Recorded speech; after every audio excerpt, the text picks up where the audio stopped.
Welcome dear students. इस class में आप देख सकते हैं टॉपिक इस क्लास का वो है इंडियन इकोनॉमी 1950 टू 1990। और आज की क्लास का टॉपिक है ट्रेड यानी व्यापार। पिछली क्लासेस में आपने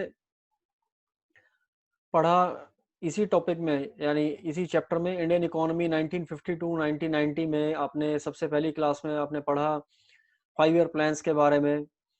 उसके बाद नेक्स्ट क्लास में आपने इंडस्ट्रीज़ के बारे में पढ़ा और इस क्लास में मैं आपको ट्रेड सेक्टर यानी व्यापार के बारे में बताने वाला हूं।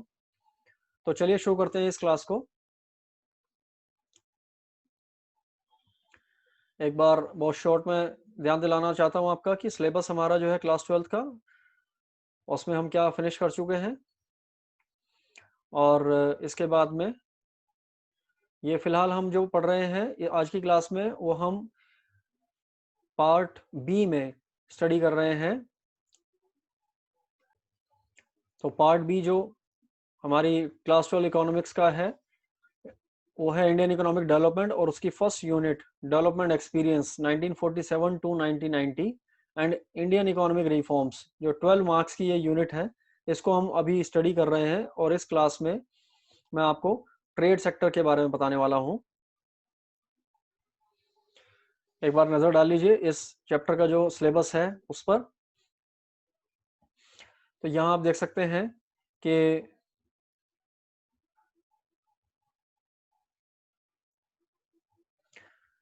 12 मार्क्स का ये चैप्टर है और इस चैप्टर में अभी तक आपने स्टडी किया है। फर्स्ट क्लास में आपने स्टडी किया Indian economy on the eve of independence. उसके बाद आपको नेक्स्ट क्लास में 5 ईयर प्लान्स के बारे में बताया गया और फिर उसके बाद एग्रीकल्चर सेक्टर की प्रॉब्लम्स और इंडस्ट्रियल सेक्टर की प्रॉब्लम। एंड देन इस क्लास में मैं आपको ट्रेड सेक्टर की प्रॉब्लम्स के बारे में यानी फॉरेन ट्रेड सेक्टर जो है उसके बारे में पढ़ाने वाला हूँ। और नेक्स्ट क्लासेस जो होंगी वो होंगी इकोनॉमिक रिफॉर्म सिंस 1991 के बारे में। तो ये पूरा जो कंटेंट है ये 12 मार्क्स का है। ये सारे टॉपिक्स मिला करके ये 12 मार्क्स कवर करते हैं क्लास 12 के सिलेबस में। और इस क्लास में मैं ये टॉपिक फॉरेन ट्रेड का जो टॉपिक है इसको कवर करने वाला हूँ। तो यहाँ एक बार अब शुरू करते हैं ट्रेड सेक्टर के बारे में। इंडिया में जो ट्रेड सेक्टर था जब देश आज़ाद हुआ उस टाइम वो किस हालत में था, क्या दशा थी उसकी, उसकी बात करेंगे हम इस क्लास में। प्रॉब्लम्स तो है जब इंडिया को इंडिपेंडेंस मिली उस टाइम ट्रेड सेक्टर में भी कुछ प्रॉब्लम्स थी, उनके बारे में बात करेंगे। और फिर उसके बाद इंडिया ने आज़ादी के बाद में ऐसा क्या किया कि ये जो ट्रेड सेक्टर था इस ट्रेड सेक्टर की जो प्रॉब्लम्स थी व्यापार क्षेत्र की, उन समस्याओं से हमने कैसे पार पाया, क्या किया कि वो प्रॉब्लम जो है हमारी खत्म हो जाए और इंडिया जो है वो ट्रेड सेक्टर में एक्सपेंड कर सके यानी उसका विकास हो वहां पे। तो शुरू करते हैं प्रॉब्लम से पहले। यहाँ आप देख सकते हैं फ्लैग है इंडिया का और साथ में ब्रिटेन का फ्लैग यहाँ लगाया गया है। ये इसलिए लगाया है मैंने आपको बताने के लिए कि जब देश आजाद हुआ तो उस वक्त भारत का जो ट्रेड था वो उसका आधे से ज्यादा भाग यानी मोर देन हाफ पार्ट जो है, मोर देन हाफ, आधे से अधिक भाग जो है विदेशी व्यापार का वो ब्रिटेन तक सीमित था। यानी भारत अधिकतम अपना व्यापार ब्रिटेन के साथ करता था। क्यों? क्योंकि भारत एक कॉलोनियल इकोनॉमी था यानी औपनिवेशिक अर्थव्यवस्था था। तो यहाँ के नियम कौन बनाता था? जो यहाँ की औपनिवेशिक ताकत थी ब्रिटेन, वो बनाता था यहाँ के लिए नियम। तो वो नियम बनाए जाते थे जो इंग्लैंड के लिए हेल्पफुल हों और उसमें सबसे हेल्पफुल था कि भारत अधिक से अधिक अपना व्यापार इंग्लैंड के साथ करे, ब्रिटेन के साथ करे। और उस व्यापार में भी ये निश्चित किया जाता था कि व्यापार में एक्सपोर्ट और इंपोर्ट किन आइटम्स का किया जाए, वो आइटम भी ब्रिटेन के द्वारा डिसाइड किए जाते थे। इंडिया जब आज़ाद हुआ तो उस टाइम एक एक्सपोर्ट सरप्लस कंट्री था, भारत का एक्सपोर्ट ज़्यादा होता था, एक्सपोर्ट होता था भारत का इंपोर्ट से ज़्यादा, यानी कि आयात से ज़्यादा भारत का निर्यात होता था। लेकिन ये मजबूरी में भारत को करना पड़ता था। क्यों करना पड़ता था? क्योंकि भारत पर राज था अंग्रेजों का, ब्रिटेन रूलर था हमारा। तो भारत एक्सपोर्ट सरप्लस होने के बाद एक्स्ट्रा इनकम जो अर्न करता था वो इनकम इंडिया की तो होती थी लेकिन इंडियंस की नहीं हो पाती थी। वो इनकम हर इंडियन तक नहीं उसका बेनिफिट पहुंच पाता था। तो होता ये था कि होता ये था कि जो इनकम इंडिया अर्न करता था वो ज्यादातर खर्च हो जाती थी, उसका बड़ा भाग खर्च हो जाता था इंडिया की इनकम का, जो ब्रिटिश ऑफिसर्स थे, ब्रिटिश ऑफिसर्स की इनकम पर खर्च हो जाता था, उनकी पेंशन पर खर्च हो जाता था। तो ये देखिए आप यहाँ पे, meet the unilateral transfer payments of Britain, salaries and pension of British officers. ये ब्रिटिश ऑफिसर्स जो है इंडिया में काम करते थे, ब्रिटेन के लिए काम करते थे, लेकिन इनको सैलरी पेंशन इनको इंडिया से दी जाती थी।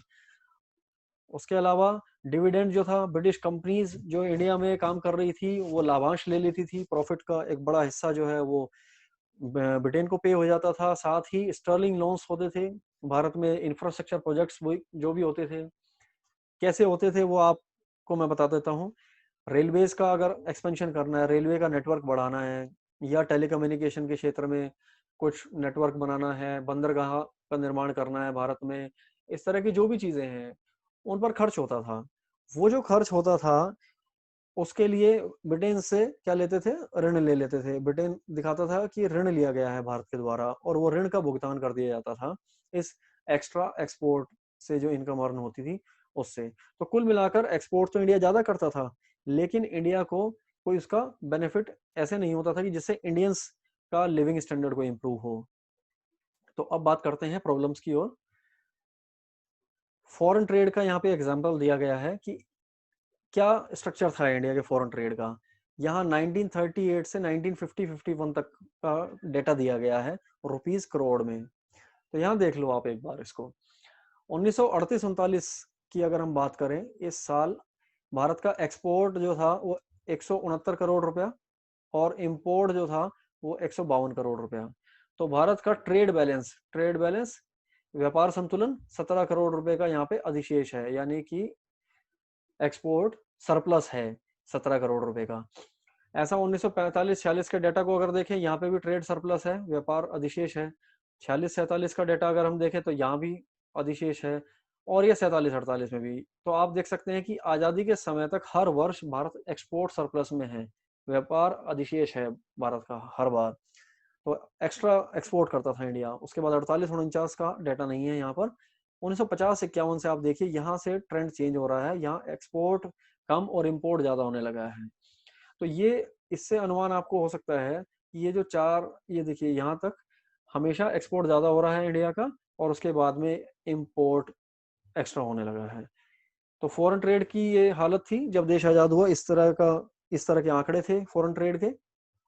अब आगे बढ़ते हैं, एक नजर डाल लेते हैं कि जब भारत आजाद हुआ उस समय, लगभग उस दौर में भारत किन वस्तुओं का आयात करता था और किन वस्तुओं का निर्यात करता था। तो व्यापार की प्रमुख वस्तुएं क्या थी उस पर एक नजर डाल लेते हैं। इंपोर्ट के आइटम्स देखिए, light machinery, cotton clothes, food grains, mineral oils. तो ये मेजर आइटम्स थे जो इंपोर्ट करता था इंडिया। आप ध्यान से देखिएगा, ये सारे के सारे आइटम ऐसे हैं जो प्रोसेस्ड गुड्स हैं, जो मशीनों से बनते हैं। इंग्लैंड में जो फैक्ट्रियां लगी हुई थी, जो इंडस्ट्रीज थी, वहां ये तैयार होते थे, और उसके बाद ये सारे प्रोसेस्ड गुड्स इंडिया में मार्केट में बेचने के लिए लाए जाते थे, ताकि जो प्रॉफिट है वो ब्रिटेन ब्रिटेन की जो इंडस्ट्रीज हैं उनको हो सके। एक्सपोर्ट के आइटम देख लीजिए, सारे रॉ आइटम्स आपको मिलेंगे जो खेतों में पैदा होते हैं, एग्रीकल्चरल गुड्स हैं मोस्टली। रॉ सिल्क, कॉटन, वुल, जूट, इंडिगो जिसे नील कहते हैं, शुगर बेसिकली शुगर केन, गन्ना जो पैदा होता है, ये सारे आइटम भारत में खेतों में पैदा होते थे, और यहाँ से ये कच्चा माल विदेश में यानी ब्रिटेन को निर्यात कर दिया जाता था। तो यहाँ आप देख सकते हैं कि निर्यात के आइटम सारे कच्चे माल हैं, और आयात के आइटम सारे के सारे क्या हैं, वो फिनिश्ड गुड्स हैं, यानी परिष्कृत वस्तुएं हैं सारी की सारी। तो ये अंतर था एक्सपोर्ट और इंपोर्ट के आइटम्स में। तो भारत क्या था, एक्सपोर्ट सरप्लस था, निर्यात अधिक करता था, लेकिन सारा का सारा कृषि जो उत्पाद हैं उनका निर्यात करता था। यहाँ इंडस्ट्रीज का डेवलपमेंट प्रॉपर नहीं था। एक क्वेश्चन है कि India had a trade dash, क्या था इंडिया में, सरप्लस या डेफिसिट। तो इसमें सरप्लस, भारत का ट्रेड सरप्लस था आजादी के समय तक, भारत एक्सपोर्ट ज्यादा करता था। At the time of freedom India trade share with Britain was, Bharat का ट्रेड शेयर कैसा था ब्रिटेन के साथ, था भारत का आधे से भी ज्यादा, यानी मोर देन हाफ ट्रेड जो है इंडिया का ब्रिटेन के साथ होता था। तो ऑप्शन डी। फिर during British period India had to export more than imports because Bharat ज्यादा करता था एक्सपोर्ट इंपोर्ट से ज्यादा। रीजन है उसका ये, it is B. India had to meet the expenditure of salary and pensions of British officers की सैलरी और पेंशन पर खर्च करना होता था, इसलिए भारत को एक्सपोर्ट ज्यादा करना पड़ता था। तो आइए अब बात करते हैं, ये तो समस्याएं थी जो आजादी के समय तक थी। आजादी के बाद भारत ने परिस्थिति का मूल्यांकन किया और पाया कि ट्रेड सेक्टर में बहुत सारे परिवर्तन की आवश्यकता है। एक हमें अच्छी व्यापार नीति की आवश्यकता है जो देश के उद्योगों को संरक्षण दे सके, उनका विकास सुनिश्चित कर सके। तो यहाँ आप देखिए कि फर्स्ट 7 5 ईयर प्लान के लिए पहले 7 5 वर्षीय योजनाएं जो थी उन तक, पंचवर्षीय योजनाओं के बारे में मैंने आपको पिछली क्लासेस में बताया है। तो पहली जो 7 पंचवर्षीय योजनाएं हैं उन तक व्यापार की जो नीति थी, यानी लगभग 1950 से 1990 तक का जो दौर था, उसमें भारत की जो व्यापार नीति थी वो थी इनवर्ड लुकिंग ट्रेड, अंतर्मुखी व्यापार नीति थी। अंतर्मुखी यानी व्यापार जो है वो सिर्फ देश के भीतर ही हो, एक राज्य से दूसरे राज्य के बीच हो, अंतर्देशीय व्यापार ना हो, विदेशों के साथ में व्यापारिक संबंध स्थापित करने का ज्यादा प्रयास नहीं किया गया। तो इस नीति के तहत क्या किया गया कि डोमेस्टिक इंडस्ट्रीज जो हैं उनको प्रोटेक्ट किया गया, उनको संरक्षण दिया गया, और ये माना गया कि अगर उनको डोमेस्टिक इंडस्ट्रीज को शुरू में अगर हम प्रोटेक्ट कर लें, उनको संरक्षण दें, उनको बचाएं विदेशी प्रतिस्पर्धा से, तो धीरे धीरे वे जो है इम्प्रूव हो जाएंगी। डोमेस्टिक इंडस्ट्रीज यानी घरेलू जो उद्योग हैं वे इम्प्रूव कर जाएंगे और समय के साथ प्रतिस्पर्धा करना सीख जाएंगे, फिर बाद में वे इंटरनेशनल जो इंडस्ट्रीज हैं उनके साथ में कंपटीशन कर लेंगे। टेक्निकली ये जो सारी जो स्ट्रेटेजी थी, ये जो रणनीति थी, इस रणनीति को इंपोर्ट सब्स्टिट्यूशन कहते हैं। इंपोर्ट सब्स्टिट्यूशन, या फिर हिंदी में अगर हम कहें तो इसे आयात प्रतिस्थापन की रणनीति कहते हैं। इसमें क्या करते हैं आयात प्रतिस्थापन की रणनीति में कि विदेशों से आयात नहीं करना वस्तुओं का, जो वस्तुएं ऐसी हैं जिनकी आवश्यकता पड़ती है घरेलू बाजार में और उनका उत्पादन घरेलू बाजार में नहीं हो पा रहा है, तो उनका उत्पादन करने के लिए यहाँ उद्योग स्थापित किए जाएं घरेलू बाजार में, और अगर उद्योग पहले से हैं तो उनका विकास किया जाए, एक्सपेंड किया जाए, उनकी उत्पादन क्षमता बढ़ाई जा सके। तो खास ध्यान रखने लायक बात यहाँ ये है कि घरेलू उत्पादन जो है उसके द्वारा आयात का प्रतिस्थापन करना है, आयात को प्रतिस्थापित करना है, विदेशों से माल ना मंगाना पड़े। और एक और इसमें ध्यान रखना है कि एक्सपोर्ट को भी, निर्यात को भी डिस्करेज किया जाता था, उसको भी एनकरेज नहीं करते थे। निर्यात को प्रोत्साहित क्यों नहीं करते थे? अगर अधिक निर्यात कर दिया जाएगा किसी वस्तु का लाभ कमाने के लिए, तो उस वस्तु की घरेलू बाजार में कमी हो सकती है। घरेलू बाजार में माल की कमी से बचने के लिए निर्यात को प्रोत्साहित नहीं किया जाता था। तो ध्यान दीजिए कि जो ट्रेड पॉलिसी थी 1950 से 1990 की, उसमें 3 प्रमुख बातें निकल करके आती हैं। एक तो ये कि जो घरेलू जो बाजार है उसमें प्रोटेक्ट करना है, इस पॉलिसी को इंपोर्ट सब्स्टिट्यूशन कहते हैं, और एक्सपोर्ट भी ज्यादा नहीं करना है। तो अब डिटेल में देखते हैं हम इसको, इंपोर्ट सब्स्टिट्यूशन की पॉलिसी को भी जानेंगे और इंपोर्ट सब्स्टिट्यूशन के लिए कौन से मेथड हम यूज करते हैं। 1950 से 1990 तक सरकार ने कौन से मेथड, या नीति निर्माताओं ने ऐसे कौन से नीतिगत निर्णय लिए जिनसे इंपोर्ट सब्स्टिट्यूशन किया जा सका। यहाँ देखिए, भारत 1950 से 1990 तक लगभग एक बंद अर्थव्यवस्था रहा। 1991 में फिर भारत में आर्थिक सुधार हुए, इकोनॉमिक रिफॉर्म्स हम इनको कहते हैं, 1991 में हुए, और ये इकोनॉमिक रिफॉर्म्स के बाद भारत एक ओपन इकोनॉमी यानी खुली अर्थव्यवस्था बन गया। आप सोचिए कोई और एक ऐसी अर्थव्यवस्था का नाम बताइए जो आज भी एक बंद अर्थव्यवस्था है। क्या संसार में ऐसा कोई उदाहरण है? आप नाम ढूंढिए कोई ऐसा जो बंद अर्थव्यवस्था हो। तो क्वेश्चन आपके लिए, policy of import substitution adopt की गई थी, आयात प्रतिस्थापन की नीति किस लिए अपनाई गई? बी डोमेस्टिक इंडस्ट्री, क्योंकि इंटरनेशनल इंडस्ट्रीज के साथ कॉम्पीट नहीं कर सकती थी, इसलिए अपनाई गई। और अब आयात प्रतिस्थापन की नीति के बारे में विस्तार से समझते हैं। अभी देखिए, मैंने आपसे बात की पिछली स्लाइड में कि ट्रेड पॉलिसी जो थी, व्यापार नीति जो थी, उसमें आयात प्रतिस्थापन जो है वो एक प्रमुख रणनीति थी, एक बड़ी रणनीति थी, स्ट्रेटेजी थी, मेन स्ट्रेटेजी। तो यहाँ पे देखो, यहाँ क्या लिखा है कि डेवलपिंग कंट्रीज यानी विकासशील देश, जैसे भारत का भी अगर हम नाम लें तो भारत भी 1950 में एक विकासशील देश ही था। तो ऐसी कोई भी जो इकोनॉमी होती है उसमें दो चीजों की बहुत कमी होती है। एक तो कैपिटल की कमी होती है, पूंजी दुर्लभ होती है। दूसरा, इनमें तकनीक भी खराब होती है, पुअर टेक्नोलॉजी होती है, टेक्नोलॉजी जो है वो उन्नत नहीं होती, पुअर टेक्नोलॉजी यूज करते हैं ये ऐसी कंट्रीज जो होती हैं। तो ऐसे में इनकी जो इंडस्ट्रीज हैं वो कम्पीट नहीं कर सकती, can not compete with the industries of developed countries. तो विकसित देशों के जो उद्योग हैं उनके साथ ही ये मुकाबला नहीं कर सकते। तो जरूरत क्या है, ऐसे में इंपोर्ट सब्सटीट्यूशन की जरूरत समझी जाती है। तो भारत ने भी यही किया। और इसके लाभ क्या है इंपोर्ट सब्सटीट्यूशन के? तो एक तो to protect domestic industries, domestic industry को बचाना। और दूसरा, स्कार्स फॉरेन एक्सचेंज यानी विदेशी मुद्रा जो है उसकी वैसे ही कमी होती है किसी भी विकासशील देश में।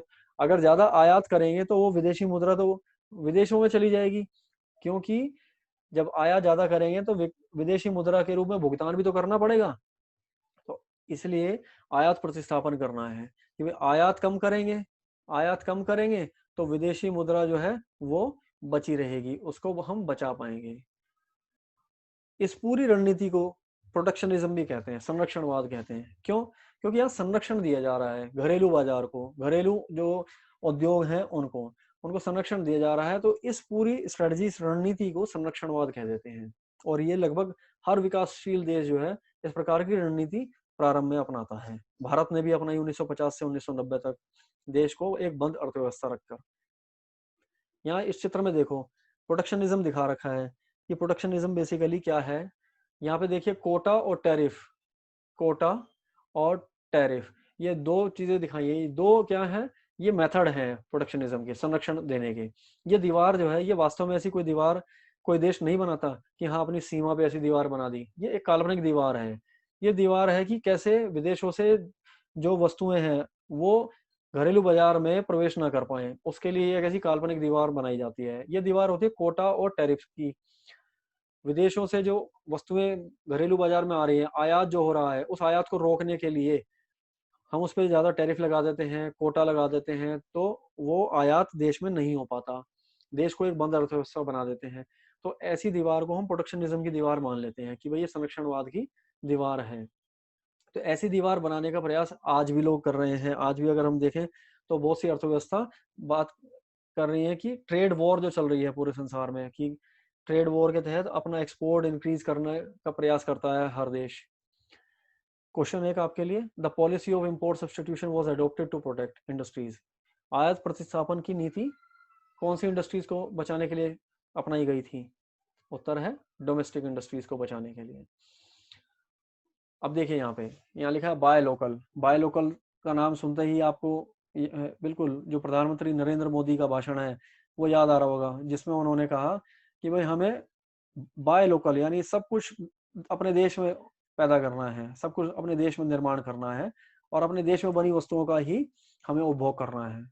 तो ये ऐसा कोई नया नहीं है। ये इंपोर्ट सब्सटीट्यूशन और ये प्रोडक्ट डोमेस्टिक इंडस्ट्रीज वगैरह ये 1950 में जब देश जो है वो एक विकासशील अर्थव्यवस्था था, एक कमजोर अर्थव्यवस्था था, जब हमारे यहाँ इंडस्ट्रीज जो है वो ढंग से डेवलप नहीं हुई थी, तो तब भी हमने इस तरह की नीतियों को अपनाया था।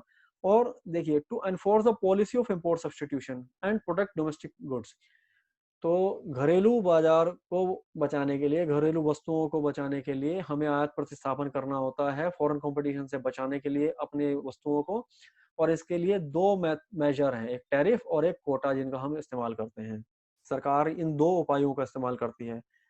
टैरिफ को हिंदी में कहते हैं प्रशुल्क, और को कोटा ही कहेंगे हिंदी में भी। तो इनका इस्तेमाल करते हैं। ये कोटा और प्रशुल्क ये क्या है, अब नेक्स्ट स्लाइड्स में इनको हम समझेंगे।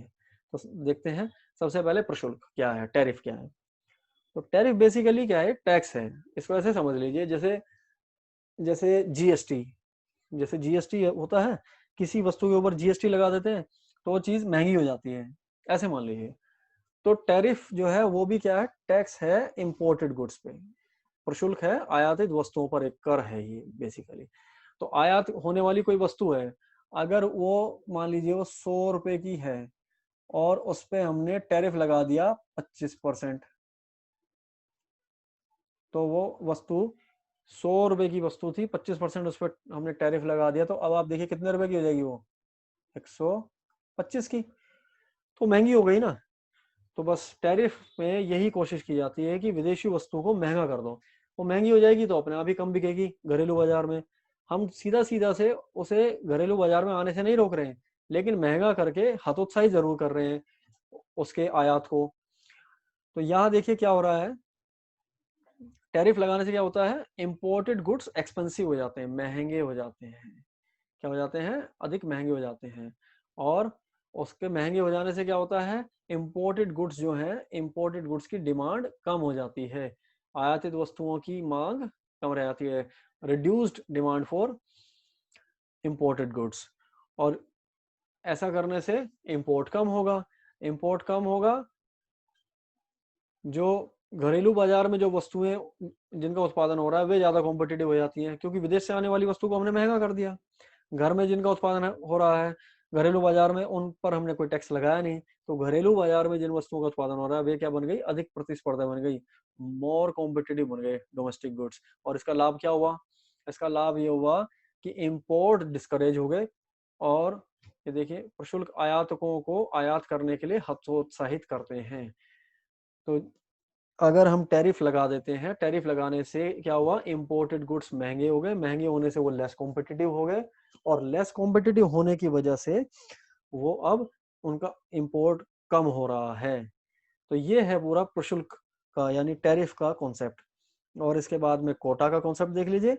वहां हम टैक्स लगा रहे हैं, यहाँ हमने क्वांटिटी डिसाइड कर दी है कोटा में। कोटा में क्या है, बेसिकली मैक्सिमम क्वांटिटी है गुड की जो इंपोर्ट की जा सकती है। तो यहाँ देखिए क्या लिखा है, quota specify the quantity of goods that can be imported. तो कोटा आयात के लिए किए जाने वाले माल की मात्रा को निर्दिष्ट करता है कि मैक्सिमम कितनी क्वांटिटी इंपोर्ट की जा सकती है किसी एक गुड की एक साल के अंदर। So it is a maximum limit on the quantity of a good that can be imported during a year. एक वर्ष में अधिकतम कितनी, एक वर्ष में अधिकतम कितनी मात्रा। तो अगर हम बात करें, सपोज हम चीनी की बात करें, हम शुगर का इंपोर्ट कर रहे हैं, हमने एक तरीका था कि टैरिफ में हम टैरिफ लगा दें शुगर के इंपोर्ट पर। अगर शुगर फॉरेन कंट्री से 30 रुपीज केजी आ रही थी, 25% हमने उस पर टैरिफ लगा दिया, तो वो 37.5 rupees per KG local market में वो बिकेगी, जिससे कि इंपोर्टेड शुगर जो है महंगी महंगी हो जाएगी और वो कम बिकेगी लोकल मार्केट में। दूसरा तरीका यह था कि कोटा हम डिसाइड कर दें, कि हमने डिसाइड कर दिया भाई सपोज 20,000 टन, इससे ज्यादा शुगर इंपोर्ट नहीं की जा सकती एक साल में। तो ये क्या हो गया, ये कोटा हो गया। तो कोटा से क्या होता है, ये भी ये डायरेक्टली रेस्ट्रिक्ट कर देता है एंट्री को किसी फॉरेन गुड की।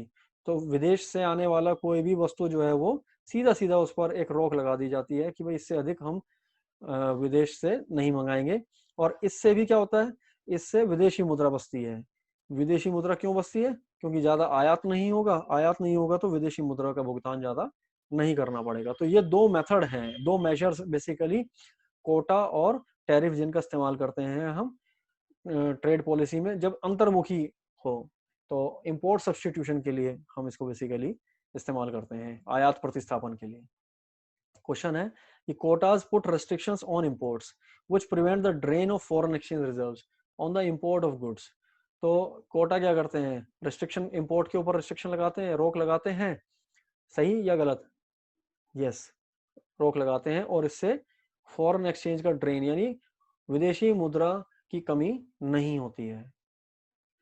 Tariffs make imported goods cheaper, falls, tariff से तो और महंगे हो जाते हैं इंपोर्टेड गुड्स। और अब बात करते हैं इंडस्ट्रियलाइजेशन प्रोसेस, जिसके बारे में हमने लास्ट क्लास में भी पढ़ा। ये सक्सेसफुल रहा इसके अचीवमेंट्स रहे, साथ ही इसके कुछ फेलियर्स भी रहे होंगे, खामियां भी रही होंगी। तो अब आपके मन में जरूर आ रहा होगा कि ये पूरा जो 5 ईयर प्लान का जो सारा मेथड था, नियोजित विकास जो हमने करने की कोशिश करी हमारे देश में, इसके लाभ और हानि क्या रहे, ये जरूर आप सोच रहे होंगे। तो यहाँ अब मैं उसी के बारे में बात करने वाला हूँ। बिल्कुल लास्ट में आ गए हैं हम इस टॉपिक के, और इसके बाद ये खत्म होने वाला है। वो ये है कि अचीवमेंट्स ऑफ प्लान्ड इंडस्ट्रियलाइजेशन 1950 से 90, इसके इसकी उपलब्धियां क्या थी। एक बड़ी उपलब्धि थी पहली, वो ये कि जीडीपी का शेयर जो है वो बढ़ गया, मतलब इंडस्ट्रीज का शेयर जीडीपी में बढ़ गया बेसिकली। पिछली क्लास में मैंने आपको ना दो वो दिखाए थे पाई चार्ट।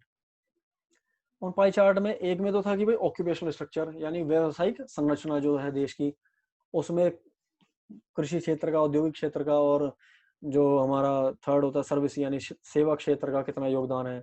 और एक था हमारा कि भाई जीडीपी में किसका कितना योगदान है। तो अगर आपके ध्यान हो तो वहां आपने देखा होगा कि 1950 से 1990 के बीच में जीडीपी में इंडस्ट्रीज का शेयर बढ़ा है और एग्रीकल्चर का घटा है। तो ये क्यों हुआ? क्योंकि हमने इंडस्ट्रियलाइजेशन जो है वो किया, नियोजित औद्योगिकरण किया, और उसका लाभ ये हुआ कि औद्योगिक क्षेत्र का जो योगदान है जीडीपी में वो बढ़ गया। 1951 में ये 11.8% था, और 1991 में ये बढ़कर 24.6% हो गया। उसके बाद एक होता है डाइवर्सिफिकेशन, प्रोडक्ट डाइवर्सिफिकेशन होता है, increase in number of products produced by economy. तो डाइवर्सिफिकेशन क्या होता है? कोई इकोनॉमी जिसमें कि बहुत सारे गुड्स प्रोड्यूस होते हों, वो इकोनॉमी अच्छी मानी जाती है। उसका रीजन क्या है अच्छा माने जाने का? अगर ज्यादा goods, number of goods increase हो मतलब बढ़ रहे हैं, नंबर ऑफ गुड्स ज्यादा हैं, बहुत सारी वस्तुओं का उत्पादन होता है, तरह तरह के उत्पाद जो है वो तैयार किए जाते हैं, तो उसका फायदा ये होता है कि अगर कुछ गुड्स की के प्राइसेस अनस्टेबल हो भी जाएं, बहुत तेजी से बढ़े या बहुत तेजी से घटें, उससे पूरी अर्थव्यवस्था अनस्टेबल नहीं होती है। लेकिन जो इंडस्ट्रीज सिर्फ एक दो प्रोडक्ट्स को ही प्रोड्यूस करती हैं, जैसे अगर हम बात करें गल्फ कंट्रीज की, वो सिर्फ पेट्रोलियम पे ही उनकी इकोनॉमी टिकी हुई है, उनका जो एक्सपोर्ट है वो 80 to 90% सिर्फ पेट्रोलियम प्रोडक्ट्स पे ही है। तो अगर पेट्रोलियम प्रोडक्ट्स के प्राइसेस अनस्टेबल होते हैं तो पूरी इकोनॉमी अनस्टेबल हो जाती है। तो ऐसा अच्छा नहीं माना जाता इकोनॉमी में। तो यहाँ इंडिया की अगर हम बात करें तो जब देश आजाद हुआ तो उस टाइम बहुत ही कम प्रोडक्ट्स इंडिया में प्रोड्यूस किए जाते थे, लेकिन हमें जरूरत थी प्रोडक्ट डाइवर्सिफिकेशन की। डाइवर्सिफिकेशन जिसे हिंदी में हम कहते हैं उत्पाद विविधीकरण, इसकी आवश्यकता थी। तो ये जो 40 साल का हमारा जो पूरा प्रोसेस रहा है नियोजित औद्योगिकरण का, इससे हमें ये मिला कि उत्पाद का विविधीकरण संभव हो पाया। अब हम ज्यादा प्रोडक्ट्स प्रोड्यूस कर रहे हैं। इंडिजीनियस इंडस्ट्रीज यानी कि घरेलू उद्योगों का विकास हुआ कौन से क्षेत्र में? जैसे टेलीकम्युनिकेशन में अगर हम देखें, पहले सिर्फ बीएसएनएल और एमटीएनएल सिर्फ यही इंडस्ट्रीज थी, और अब बहुत सारी इंडस्ट्रीज हैं जो मोबाइल के कनेक्शन, टेलीफोन कनेक्शंस प्रोवाइड कर रही हैं। उसके अलावा ऑटोमोबाइल में, फार्मास्यूटिकल में, एफएमसीजी में। एफएमसीजी होता है basically frequently marketed consumer goods, जैसे आपका टूथपेस्ट, आपका कोल्ड क्रीम हो गया, फेस क्रीम हो गया, आप बहुत सारे प्रोडक्ट्स ऐसे यूज करते हैं, कॉफी हो गया, टी बैग्स हो गए, तो ये सब एफएमसीजी प्रोडक्ट्स होते हैं। तो इनमें भी बहुत सारी इंडस्ट्रीज का डेवलपमेंट हुआ है इंडिया में। और लास्ट है कि growth of small scale industries. Small scale industry जो है उसका डेवलपमेंट काफी हुआ इंडिया में। स्मॉल स्केल इंडस्ट्रीज जो है इनका नंबर भी इंक्रीज हुआ, एसएसआईज का नंबर जो है वो इंक्रीज हो गया 40-50 सालों में। और साथ ही इनका इनका जो आउटपुट है, तो एक तो इनका क्या हुआ, एक तो इनका नंबर इंक्रीज हुआ, दूसरा इनका आउटपुट इंक्रीज हो गया। तो अब ये ज्यादा प्रोडक्शन कर रही हैं ये एसएसआईज। तो ये अचीवमेंट है इस नियोजित औद्योगिकरण की नीति के। कुछ खामियां भी रही हैं, कुछ नुकसान भी रहे हैं, आलोचना भी होगी इस नीति की, वो इस स्लाइड में आप देख सकते हैं कि आलोचना क्या क्या है 1950 से 90 की नीति की। सबसे बड़ी आलोचना है कि इसने अक्षमता को बढ़ावा दिया, इनएफिशिएंसी को बढ़ावा दिया। वो क्यों? क्योंकि जो गवर्नमेंट की जो फर्म्स थी, इंडस्ट्रीज थी, वो प्रोड्यूस तो कर रही थी लेकिन कंपटीशन कुछ नहीं था उनके सामने। कोई इंसेंटिव नहीं था, अच्छा करें तो भी उतनी ही सैलरी मिलनी है, बुरा करें तो भी उतनी ही सैलरी मिलनी है, जॉब जाएगी नहीं। तो ऐसे में एक लिथार्जी यानी सुस्ती आ जाती है। क्या होता है? लिथार्जी, सुस्ती का आलम था, खराब प्रबंधन था, बैड मैनेजमेंट पुअर मैनेजमेंट था, जिसकी वजह से ये जो इकाइयां थी, औद्योगिक इकाइयां जो सरकारी क्षेत्र की थी, ये इनएफिशिएंट हो गई। ये आउटपुट इनका ज़्यादा तेज़ी से नहीं बढ़ता था, इनके खर्च ज़्यादा होते थे और आय इनकी कम होती थी। तो बहुत सी तो घाटे वाली इकाइयां बन गई, यानी लॉस मेकिंग एंटिटीज बन गई धीरे धीरे, जिनको बाद में कुछ को तो बंद भी करना पड़ा सरकार को। इसके अलावा मोनोपोली क्रिएट हो गई, अवांछनीय एकाधिकार। वो कैसे कि भाई 1956 में औद्योगिक नीति आई, इंडस्ट्रियल पॉलिसी रेजोल्यूशन आया, उसमें शेड्यूल ए में 17 इंडस्ट्रीज को रखा गया। ये इनमें सिर्फ गवर्नमेंट यानी पब्लिक सेक्टर इन्वेस्ट कर सकता था। शेड्यूल बी में 12 इंडस्ट्रीज को रखा गया, जिनमें उनमें भी ज्यादातर प्रोडक्शन जो है वो गवर्नमेंट सेक्टर ही करेगा। तो बहुत सारी इंडस्ट्रीज ऐसी होगी, बड़ी बड़ी इंडस्ट्रीज, जहां सिर्फ गवर्नमेंट सेक्टर या पब्लिक सेक्टर जो है सिर्फ वो ही प्रोड्यूस कर सकता था। और अगर प्राइवेट के लिए भी कुछ इंडस्ट्रीज को रखा गया शेड्यूल सी में या बी में, तो लाइसेंस का चक्कर होता था। तो ऐसे में जो कंपनी प्रोड्यूस कर रही है उस कंपनी की मोनोपोली क्रिएट हो जाती थी, अवांछनीय अवांछनीय एक अधिकार पैदा हो जाता था। सेवा के लिए बड़े समय तक इंतजार करना पड़ता था, क्योंकि एक ही प्रोड्यूस कर रहा है, एक इंडस्ट्री प्रोड्यूस कर रही है, तो किसी को अगर वो सेम प्रोडक्ट चाहिए, वो सर्विस चाहिए, तो लाइन में लगे रहो भाई, एक बार अप्लाई कर दो, फॉर्म फिलअप कर दो, जब नंबर आएगा तब आपको मिलेगा। जैसे टेलीफोन की अगर आप बात करें, पहले सिर्फ एमटीएनएल से कनेक्शन मिलता था, तो एमटीएनएल का कनेक्शन लेने के लिए लोग अप्लाई करते थे, 5-6 साल में नंबर आता था। बिजली का कनेक्शन लेने के लिए लोग अप्लाई करते थे, गवर्नमेंट की कंपनी थी, एक बार अप्लाई कर दिया, कई सालों में नंबर आया। तो ऐसा बहुत सारी चीजों में होता था, बहुत सारे प्रोडक्ट्स ऐसे थे जो सिर्फ एक ही कंपनी प्रोड्यूस कर रही थी उनको। तो इसलिए वो क्या था वहाँ, इसलिए वहाँ पे एक तरह की मोनोपोली क्रिएट हो जाती थी। नेक्स्ट है फिर परमिट लाइसेंस राज आ गया। पिछली क्लास में मैंने आपको बताया था कि भाई कोई भी अगर प्रोडक्शन करना है 1950 से 90 तक की पॉलिसी में, यानी 1956 में जो बेसिकली इंडस्ट्रियल पॉलिसी रेजोल्यूशन जो आया था आईपीआर 1956, उसमें यह था कि प्राइवेट सेक्टर की किसी कंपनी को अगर प्रोडक्शन करना है किसी क्षेत्र में, भाई शेड्यूल बी और शेड्यूल सी मतलब इन्वेस्टमेंट कर सकते थे ना प्राइवेट सेक्टर वाले भी। तो 1956 की पॉलिसी के तहत यह था कि लाइसेंस लेना जरूरी है। तो ये जो लाइसेंस लिया जाता था, ये लाइसेंस लेने के लिए बहुत लंबी प्रक्रिया होती थी। फॉर्म फिलअप करने के बाद में बहुत सरकारी दफ्तरों के चक्कर लगाने पड़ते थे, और करप्शन भी होता था, रिश्वत देनी पड़ती थी लाइसेंस लेने के लिए। और कोई एक फर्म अगर एक बार लाइसेंस ले लेती थी तो नहीं चाहती थी किसी और फर्म को भी लाइसेंस मिले, तो कोशिश करती थी कि और अधिक फर्मों का उस बिजनेस में प्रवेश ना हो। तो प्रवेश नहीं होगा तो सिर्फ एक ही कंपनी जो है प्रोड्यूस करती रहेगी। एक ही कंपनी प्रोड्यूस करेगी तो उससे प्रॉब्लम आएगी कैप्टिव मार्केट की। क्या आएगी? कैप्टिव मार्केट, इसे आबद्ध बाजार कहते हैं। भाई एक ही कंपनी, एक ही इंडस्ट्री प्रोड्यूस कर रही है एक गुड को, एक वस्तु को, उसे पता है कि मैं ही सिर्फ प्रोड्यूस कर रहा हूँ, कंपनी को पता है, तो हमसे ही खरीदना है लोगों ने। हमसे ही खरीदना है तो फिर क्या करेंगे, कम गुणवत्ता वाले उत्पादों को उच्च कीमतों पर बेचा जाता था।